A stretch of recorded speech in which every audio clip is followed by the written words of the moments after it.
కేంద్ర ప్రభుత్వం ప్రవేశపెట్టిన రాజ్యాంగ విరుద్ధమైన వర్క్స్ సవరణ చట్టాన్ని వ్యతిరేకిస్తున్నామని ఎస్డీపీఐ పార్టీ నాయకులు మండిపడ్డారు. ఈ మేరకు చిత్తూరు జిల్లా పుంగనూరులో ధర్నా కార్యక్రమాన్ని చేపట్టారు.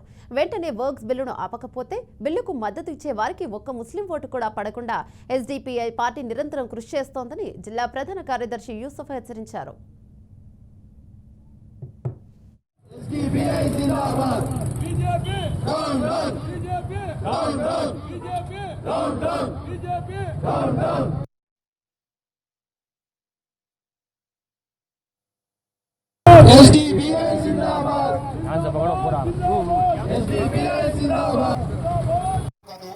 అందరికీ నమస్కారాలు. ఈరోజు social democratic party of India SDPI party ఆధ్వర్యంలో దేశవ్యాప్తంగా నిరసన కార్యక్రమం చేపడుతున్నాం.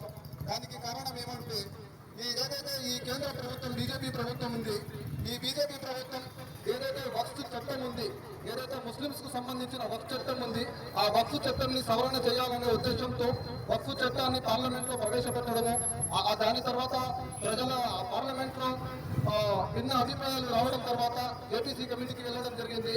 ఏపీసీ కమిటీలో కూడా ప్రజాస్వామ్యబద్ధంగా కాకుండా కేవలం ఒక రాజకీయ ఒక కేంద్ర పార్టీకి ఒక తొత్తుగా మారి జేపీసీ కమిటీ కూడా ఏదైతే వక్ఫ్ సవరణ చట్టం సంబంధించిన 44 అంశాలను సవరణ చేయాలనేది ఉంది. దానిలో 14 అంశాలను సవరణ చేయొచ్చు అని కేంద్ర ప్రభుత్వం జేపీసీ కమిటీ ఆమోదం తెలుపడం జరిగింది. అందులో భాగంగా ఈ రోజు ఏదైతే జేపీసీ కమిటీ ఆమోదం తెలిపింది వక్ఫ్ సవరణ చట్టము, పార్లమెంట్ లో ఈ బిల్లు ఈ రోజు చర్చకు వచ్చింది. దీనికి మేము social democratic party of India తరఫున తీవ్రంగా ఖండిస్తున్నాం. ఎందుకంటే ఏదైతే ఇది వక్ఫ్ చట్టం ఉంది, ఈ వక్ఫ్ చట్టం అనేది కేవలం ముస్లింలకు సంబంధించిన చట్టం. వక్ఫ్ అంటే అది ముస్లింలకు సంబంధించినది, ముస్లింస్ సంబంధించిన ఒక ఆస్తి. మన భారతదేశం చూస్తున్నాం మనమందరము.